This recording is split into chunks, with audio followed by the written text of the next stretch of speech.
Bom dia, turma do sétimo ano. Aqui é o professor Vitor de Geografia. Nós estaremos observando o capítulo 7, a população brasileira, nas páginas 164 até a página 168, ok? Então, abra seu material e vamos lá. Vamos observar algumas informações sobre a população brasileira, né? Quantos somos e onde estamos, ok? Em 2015, nós chegamos a uma marca de 205 milhões 41.421 habitantes, nos tornando aí o quinto país mais populoso do mundo.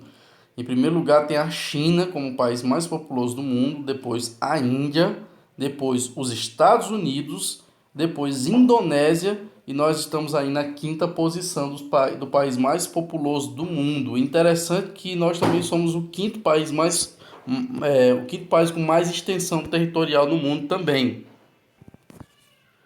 Então, apesar, né, de todo esse gigantismo, né, dessa população gigantesca, nós temos uma população bem mal distribuída aqui no Brasil. Como assim, professor?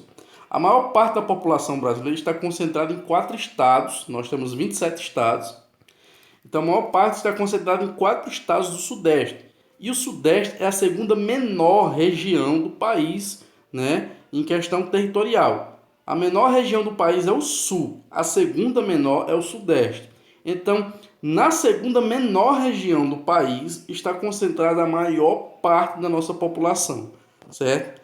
Já na segunda menor região do país, que é o Centro-Oeste, né, está concentrada as menores parcelas da nossa população, certo? E também no Norte tem a segunda menor população, mas é a região mais extensa do nosso país, é o Norte. Então você observa, pouca gente no Norte, pouca gente no Centro-Oeste, muita gente no Sudeste, sendo que o Norte e Centro-Oeste são as duas maiores regiões e o Sudeste é a segunda menor. Então é uma distribuição desigual da população.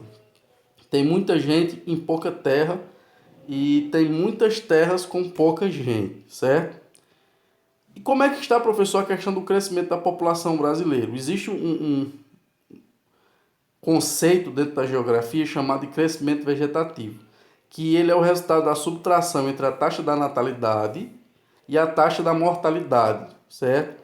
Quando a natalidade é superior à mortalidade, significa que houve crescimento. Se a taxa de mortalidade for superior à natalidade, significa que a população está em declínio. Professor, o que isso quer dizer? Quer dizer o seguinte, se nasce mais gente do que morre, significa que houve crescimento na nossa população.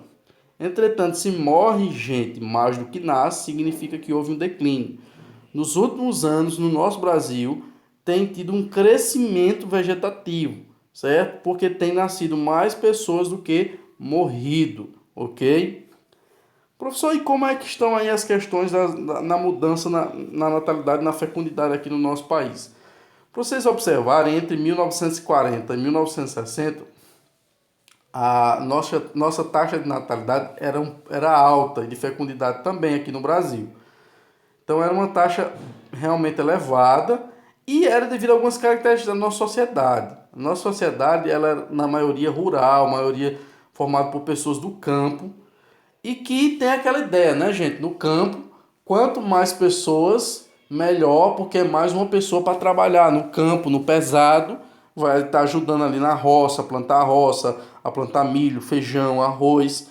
E quanto mais pessoas trabalhando, melhor. Até tinha um lema na época do governo Getúlio Vargas, né, que dizia assim, pai de família, quanto mais pessoas, mais trabalhadores para o campo. Né? Então havia esse lema aí na época de Getúlio Vargas, não diz perfeitamente como era o lema, mas eu estou mais ou menos interpretando o que significava o lema, ok, gente? Então, tinha-se a ideia de quanto mais pessoas para trabalhar no campo, melhor, certo? Só que, porém, a partir de 1960, com a industrialização do país, isso mudou de forma drástica mesmo, certo, gente?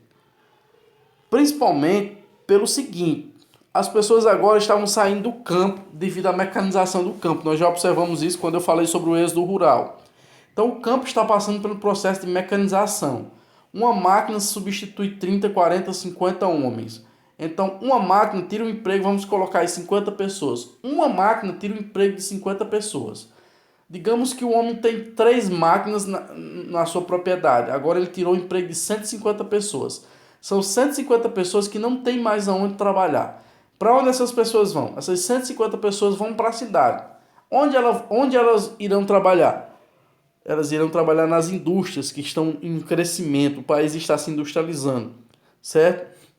Nesse momento, elas estão em uma mudança, saindo do campo e indo para a cidade. Tudo é novo, tudo é diferente, certo, gente? As coisas agora são totalmente diferentes.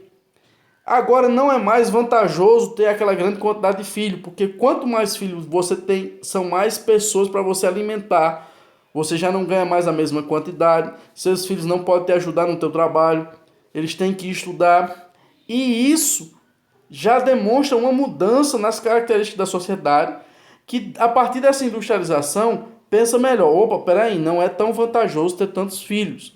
Então eu vou planejar minha família e eu não vou ter tantos filhos assim. Ainda mais que nesse momento surgem os métodos contraceptivos, que são métodos que, né, gera um planejamento familiar, porque esses métodos contraceptivos, para vocês que não possam não entender, são métodos de impedir uma gravidez. Então, quando se impede a gravidez, você tem um planejamento familiar. Você só tem um filho se você quiser. Isso gerou, então, uma mudança, né, na taxa de natalidade e fecundidade do nosso país, que desde 1960 vem caindo, apesar da população brasileira continuar crescendo, ok, gente? Mas a taxa de natalidade e fecundidade ela vem caindo ao longo dos anos, ok, gente? Então, gente, essa foi a aula de hoje. Espero que vocês tenham compreendido. Vou estar mandando um exercício para vocês em áudio. Resolvam. Qualquer dúvida, nos pergunte. E boa sorte na resolução, ok? Tenham um bom dia e tudo de bom. Tchau, gente.